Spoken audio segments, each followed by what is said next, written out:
So, as with any franchise, if you don't use it, you lose it. Either people will just stop caring, or the rights will lapse, or someone else will want to buy it. And the same is very true when it comes to the Ukraine cinematic universe. We had a lot of major releases in the previous year.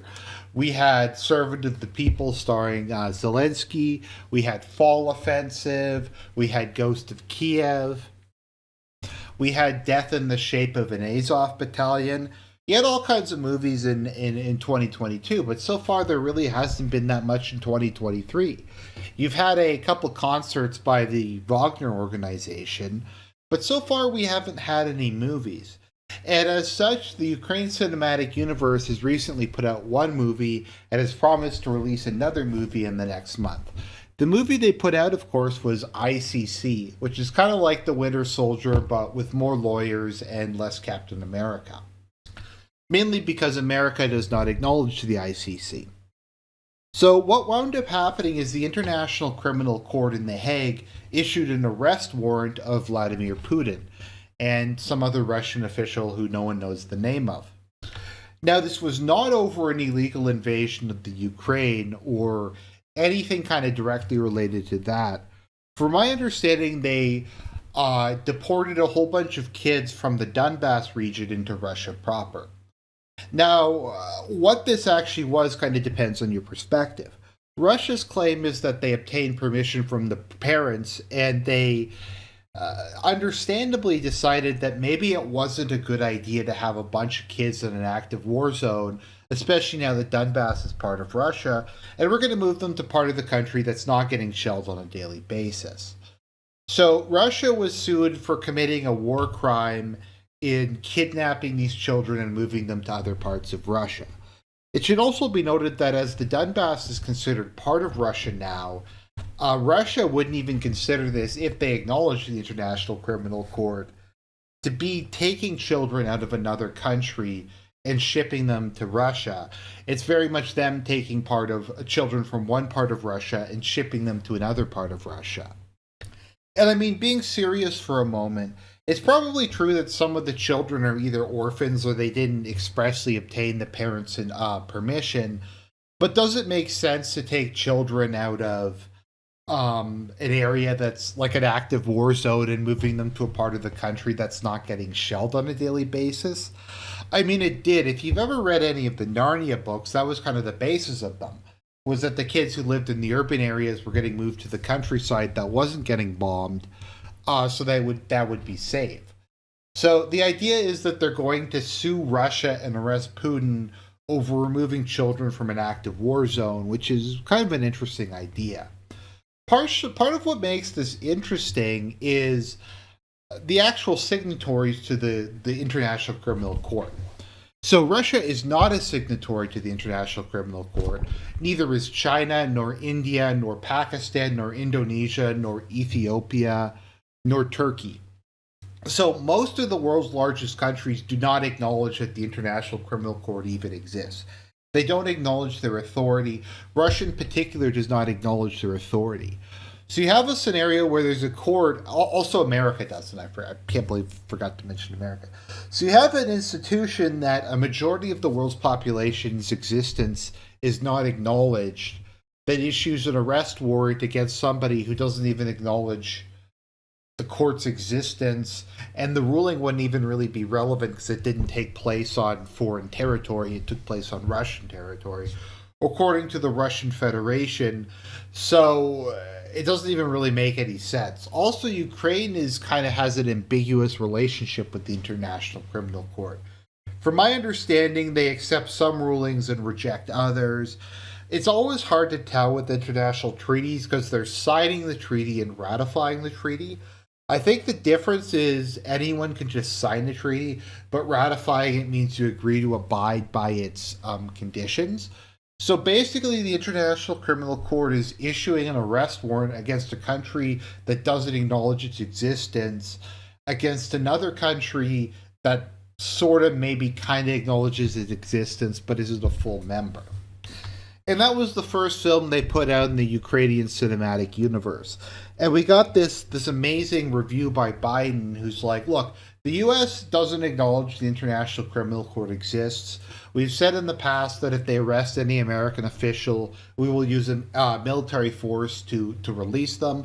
But this institution that we condemn and we don't acknowledge, we support them 100% in issuing an arrest warrant for Putin, whatever the fuck that even means. So that's the first, the cinematic release film of the year. But that's not enough because that one was kind of a flop. It made a little bit of money, it kind of broke even. But we need a blockbuster to keep this franchise going. And so the various Western countries have told the Ukraine, look, you got to produce a blockbuster. You got to produce Captain America 3. You got to produce the next Avengers movie. And Ukraine's like, we got a film for you, and it's called Spring Offensive. We're going to launch a massive offensive all along the line of contact. And you know what? We're going to retake Crimea. We're not going to just defend Bakhmut. We're not going to just push across the Dnieper. We're going to retake Crimea because somehow that's possible. And this is like the logic that they're operating on, being semi-serious for a second. This is how modern warfare works. Is the West is like, look, guys, we're having trouble like drumming up public support to keep sending weapons to a war that's going approximately nowhere. So what we need is you guys to just announce that you're going to launch an offensive, to like give the exact locations, the dates, how much you're going to be sending in, the type of equipment you're going to be sending in, and then just launching it against the Russians. And if you don't do that, we can't send you any more funding. We can't fund Spring Offensive 2. We can't fund Fall Offensive 2 unless we make enough money off of Spring Offensive 1. And so you have this scenario where Ukraine said we're going to launch an offensive approximately in late March to early April, although it may get delayed a month. But roughly there's a couple weeks to a month period where we're going to launch our big offensive of the year. All the aid that Ukraine's received is public, and they don't really hide it. So we're going to tell the Russians exactly what kind of equipment we're going to use, and we're going to hint at the particular locations that we're going to launch it at. So the idea here is to give the Russians several months in advance notice that an offensive is going to be launched, with what equipment it's going to be launched with, and where it's going to be launched. And that's somehow going to work out. That's somehow like sound strategical planning. That's like Sun Tzu right there. That's what Sun Tzu would say in The Art of War. How you defeat your opponents is you give them all the information possible with which to counter your moves. Now, maybe this is some kind of 4D chess plan. Maybe this is a last-minute plot twist in the film, and in the third act of the movie, it's going to turn out that the spring offensive is going to be in a completely random spot that no one expected, and Russia's going to be completely outmaneuvered and taken advantage of, and it's going to be an immense success. But the reality of the situation is the budget is so high for this movie, even if it does wildly succeed, I don't really know how it's going to work. So let's start off by maybe taking a look at the Russian field fortifications. So it was widely rumored, and I bought into this myself, that Russia was going to launch a winter offensive. That they were going to take advantage of the overextensions, how Ukraine had overextended itself in the fall with its fall offensives, that it had lost a lot of weapons, that Russia now had access to these 300,000 reservists, vast superiority in ammunition, and when the ground froze, they were going to attack. Now, this did not happen, and once again, I was completely wrong about this. A lot of people were wrong about this. But I mean, this happens sometimes. Sometimes, like, DC hints that they're going to be releasing a movie, and then Zack Snyder leaves, and they have to put the film off for like a year or two. But they eventually come back and they do release it, and we're going to see the Putin cut sooner or later of the Russian Spring Offensive movie. Kind of like when we got the Schneider cut when Zack Snyder came back. So in the meantime, what Russia decided to do is they're pushing in a couple places. I think they're pushing in Zaporozhye in the south, but the main focus has been at Bakhmut. Now, there's been a lot of debate as to what the purpose of Bakhmut is. And the opinions on it vary very much who you ask. The Ukrainian army says it's extremely important. The Ukrainian government says it's extremely important, and that they're willing to commit any amount of resources to hold it regardless of the cost, which is stuff that Zelensky and the Minister of Defense and everyone else has said. The Western media says that Bakhmut is completely irrelevant. It's just purely a symbolic victory. Maybe it controls some of the high ground, that sort of thing. But ultimately, Bakhmut is a meat grinder for the Russians. You see, this whole thing was actually a 4D chess plan by Zelensky, and Russia has been forced to commit the Wagner Group. Now, the claims I've seen is the Wagner Group has suffered something like 80% casualties, including 90% of the prisoners, but they're still able to continue fighting despite suffering 80% casualties. There's not many cases in history where I think that's really been the case, where someone suffered 80% casualties in like a 2-month period, and they're still able to actively be the spearhead of an offensive. But I don't know. So Bakhmut at this point is basically surrounded. They call it operational encirclement. So what that means is technically the Russians don't encircle the entirety of the city, but they can shell any area around the city. So the parts that are still technically controlled by Ukraine that Russia doesn't directly occupy, if the Ukrainians attempt to move additional troops or supplies into that area, the Russians can blow it up. So like lone soldiers can cross it, and maybe a vehicle or two can cross it, but large columns can no longer move. Now, the actual number of Ukrainians that are trapped in Bakhmut is open to interpretation. I've heard anywhere between 5 and 30,000. It's probably quite a few. It's probably not 30,000. I'd say maybe 10,000 sounds like a reasonable number. And they're gradually getting pushed back by the Wagner Group on a day-by-day basis. And this gets into all the kind of interesting viral marketing we've had to this. I don't know if anyone's seen the article, but there was an article that came out where they were saying that Russia's out of artillery and out of tanks. So what they've resorted to doing is ordering their soldiers to attack fortified Ukrainian positions with small arms and shovels. So they've told their guys, look, we're out of ammunition somehow. You guys are just going to have to attack with firearms and shovels. It's like, isn't that what infantry generally use? I mean, yeah, they use heavier weapons like squad manned machine guns. They use like RPGs. They use anti-tank guns. They use mortars. I don't know if those are considered small arms or not. I've heard various definitions of what counts as a small arm. But isn't that what infantry normally use? And they're like, look, they're attacking with small arms and shovels. Obviously, by small arms, we mean they're not going to be using their AKs. They're going to be using the shovels. And the Russians are completely out of ammunition. They're using shovels, guys. 100% confirmed. However, if you start to look at like what the Ukrainian government has said, and this isn't the Russian government, they're like, yeah, we're shooting something like 3,000 to 5,000 shells a day. The Russians are shooting like 3 to 4 to 5 times as many shells a day as we are. But we're not out of ammunition. We got lots of ammunition. We're not fighting with shovels. The Russians are fighting with shovels. The shells they're firing, I guess, aren't going to Bakhmut. They aren't being used to support any active offensives. They're just being shot, I guess, into the Black Sea. Maybe the Sea of Azov. They're trying to like go to war with Poseidon or something. Because that's just how it is. Russia somehow has like 4 times as much artillery ammunition to fire a day, but they're also completely out of artillery ammunition, and they're fighting with shovels at this point in time. So I mean, that makes sense. I've also seen Ukraine say we need more artillery because Russia has like 3 times as many artillery pieces as we do. But Ukrainian artillery is winning. Russia's completely out of everything. It doesn't matter though, guys. We're getting like 14 Leopard 2s. We're getting a couple Challengers. So we're getting maybe like 40 modern tanks at some point this year. And that's going to be enough to replace all of our losses.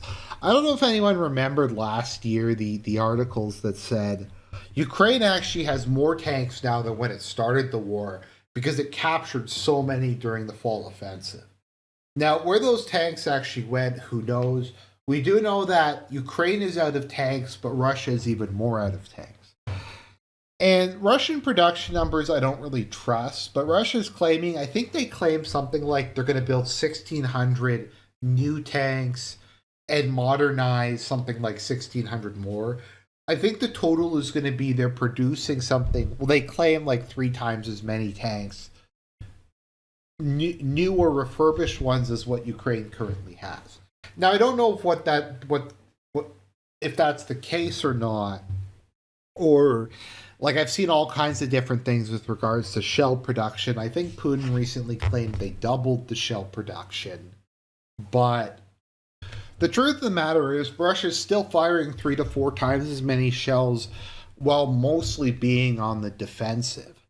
And there's not that much like fighting going on outside of Bakhmut and I think some places in the south. So they're clearly able to still supply their troops. The estimates I've seen that the Russians have put out indicates that they're able to more or less maintain their current levels of fire indefinitely, and they keep ramping production up. And that's not to say they're the massive reserves they have. So who knows how much they could maybe put it up to 6 or 7 times the amount Ukraine is using if Ukraine launches a major attack or they intend to launch a counteroffensive. It also appears that Russia has destroyed the vast majority of Ukraine's air force, and they've also managed to destroy a lot of its air defense capabilities. Russia was not able to use its air force that much during this war because Ukraine had a lot of largely Soviet era surface to air missiles. Generally speaking, the Russians use their air force for close air support, and their focus is more on using ground-based missiles to shoot down planes than plane-to-plane combat, which is more what NATO does. So Ukraine had like a huge number of these systems, but Russia has been destroying them with various missile and artillery attacks, so they don't really have enough anymore. So Russia's able to use its air force. There was like this announcement that they were going to send Ukraine a bunch of MiGs, and I think some of those are going, but not all of them. So basically, what I'm saying is Ukraine is now at a massive artillery, tank, and air support disadvantage. They're probably also at a numerical disadvantage or about at numerical par, considering they've been mobilizing troops, but Russia also mobilized its reservists and has had quite a bit of time to get them back up to speed. I mean, they've had like, what, 3 or 4 months now? And I think they've been dispersed throughout their lines. So I think the goal here in the plot twist of the spring offensive is going to be they're going to attack into across a river in a lot of cases into highly fortified positions that the Russians have been preparing for months on a general time frame that they've announced in advance into overwhelming artillery, armor, and air superiority with a comparable number of troops who probably have better training. And somehow this is going to succeed, and somehow this is going to be massive. And we're not only going to drive the Russians back, we're going to retake Crimea. I don't know how they're going to retake Crimea, but it's going to happen, guys. You just have to believe that the heroes are going to turn it around at the end of the movie, that Zelensky's going to snap his fingers like Thanos. And as I say that, I'm reminded that, like, NATO actually posted something about, like, Thanos snapping his fingers and then, like, them going up against it. But as you can see, the Russians have built a pretty elaborate fortification line. In some cases, they've even gone for defense in depth, and they can retreat to other positions if their more frontal ones get overrun. And let's say that this whole thing succeeds. Let's say that the film is a blockbuster success. That's the highest grossing movie of all time. What then? Is anybody honestly believing that Ukraine's going to come out of this without its manpower and equipment reserves severely depleted? I mean, like this is, I guess the assumption here is if they do enough damage to Russia, Russia's just going to give up and go home and be like, "Look, this whole thing was just irony, bro. We're not going to continue this war. We're just going to give up." And I just don't really see how that's the case, especially given that Russia's annexed most of the territory that's occupied and said this is part of Russia now. So, like, the expectation is that Russia is going to not only lose, but lose all of the territory it's occupied, including Crimea, and that Ukraine is going to be in a position after this to be able to force regime change in Russia. Like, this is what we're being told is going to be the plot of this movie. And it's just, like, it's absurd. It's just not going to happen. And the West is like, you got to do this, guys, or we can't keep sending you support. I mean, at this point, like, at what point do you just say, look, we're going to have to negotiate? I don't see any actual way that Ukraine is going to win this war militarily at this point in time. The best they might be able to do is maybe they do win an overwhelming victory. They push Russia back and they can negotiate on better terms. But regardless of what happens, Russia is never going to give up the two Donbass republics, and it's never going to give up Crimea. It'll probably use nuclear weapons before it gives up Crimea. Like, let's just be completely real here. It'll bring in, like, mass conscription before it gives up Crimea. Well, I think Zelensky said that's a precondition.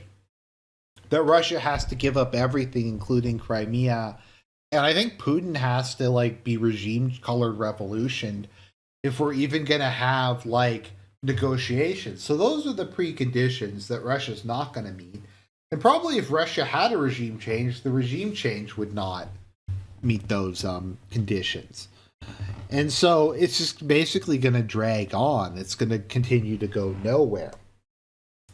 Now, as for how this offensive is actually going to go, there's a couple comparisons that I've seen. Obviously, if we're going to be talking about spring offensives, there is the spring offensive in World War I. Now, what had happened, ironically enough, is Russia had collapsed against the German onslaught and signed the Treaty of Brest-Litovsk. While Germany still kept about 1 million men tied up occupying various Russian territories, they briefly had a large numerical superiority on the Western Front. They attempted to use new tactics in which they pulled their best troops into stormtrooper battalions or stormtrooper divisions, and the stormtroopers would run ahead of them, the main army, infiltrate, destroy defenses, and clear the way. Now, this largely worked. The issue is that the German logistical system could not keep up with it. I don't think it was necessarily a failure of tactics. It was that stormtroopers, I think, moved a lot faster than anyone expected. The logistical system couldn't keep up with it, and they ran out of steam. There was also the issue that there was no clear strategic objective for the entirety of the operation. So this might be like the similar thing for Ukraine, where they're just throwing a Hail Mary. They're just like, we're just going to go all in and try to win before we inevitably lose. I've also seen it compared. I haven't seen it compared to Operation Spring Awakening, which kind of be an interesting one. So Operation Spring Awakening was the last major Axis offensive in World War II, in which they attempted to retake Budapest, I believe it was, from the Soviet Union. And they actually achieved a fairly decent kill to loss ratio. But at that point in time, it was just, they had nowhere near what was needed. There's also, ironically enough, Kursk, which was obviously the big tank battle that took place in Ukraine during World War II, in which the Germans spent months to bring up all their new equipment. And the Russians were kind of aware of it ahead of time, and the Russians stopped their offensives elsewhere and relocated the majority of their army and their equipment to positions they were pretty sure the Germans were going to attack from. And the Germans attacked, and while they did achieve very high kill-to-death ratios, if you actually look at Kursk, it's hard to believe it's a Russian victory.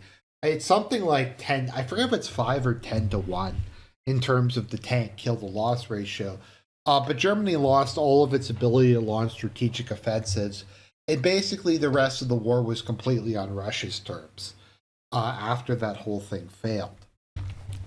And so that's the question. Is Ukraine going to launch the spring offensive? Is it going to exhaust what's left of their manpower? Or is it going to like be a major success? I really doubt it. I don't even see if they win how they actually win because they're not willing to like negotiate. The truth of the matter is, at the very least, um, the Donbass republics and Crimea are gone. They're never coming back. I doubt any of the territory that Russia's formally annexed is coming back, but there's still a chance to maybe negotiate to save the rest of the country. I just don't. They've said that there's just not going to be any negotiations, whatever happens. And the more Ukraine gets the floor wiped with it, the more it loses its military, the weaker its position at the negotiating table. And then Russia put out a peace proposal. Sorry, not Russia. China put out a peace proposal like, well, maybe we can talk about this. And then the U.S. is just like, no, we can't talk about this peace proposal. We can't even talk about it. There's going to be no peace. There's going to be no negotiations, no justice, no peace. So I don't see any future for Ukraine in this conflict under any circumstances. Even if you take the proposed increases in shell production that the U.S. and France says they're going to do in a couple of years or whatever, they're just not. It's just not going to be enough for Ukraine to even lose at the current rate it's losing at. They might be able to sustain like a 1 to 5 shells per day ratio. And in a war that's mostly fought based on artillery, your enemy having 5 times the advantage is just not something you can really deal with. Especially if you're going to go on the offensive against fortified positions with with little artillery and basically no air support.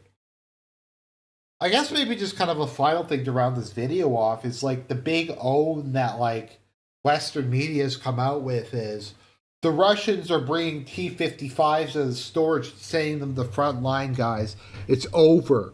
Russia's out of tanks. Now the T-55 is something the Russians built, and I believe it was 1945. And it's the most produced tank, I believe, of all time, and it's something the Russians periodically will upgrade. They'll put in new guns, new armor, new engines. They'll put in laser rangefinders, all kind of the modern bells and whistles. Now, is a 1945 tank ever going to be as good as a modern tank, no matter how much you upgrade it? Obviously, it isn't. Obviously, it's not going to be as good as like even the T-90s or their like tanks from the 1960s or 70s they upgraded. But that's assuming that that's the only thing that Russia has, and that's also assuming that they're going to be used as a main battle tank. As some people have pointed out, tanks are just kind of useful to have around in general. They don't necessarily have to be like used as a spearhead going in and just trying to break through defensive positions. The guns on tanks can shoot several kilometers. I mean, they're pretty useful if you just have them sitting behind the infantry a kilometer away. And the infantry's like, look, there's a machine gun there. Could you just fire a couple rounds at it? And the tank fires at it.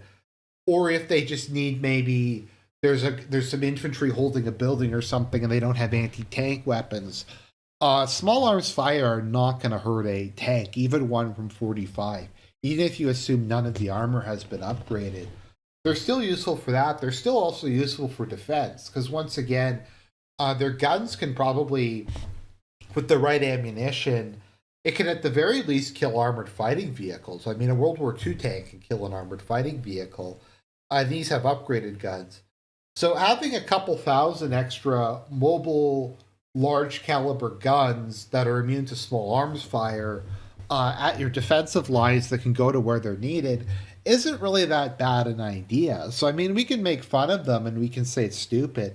And once again, Ukraine got sent a bunch of modernized T-54s and it was like the best thing ever. So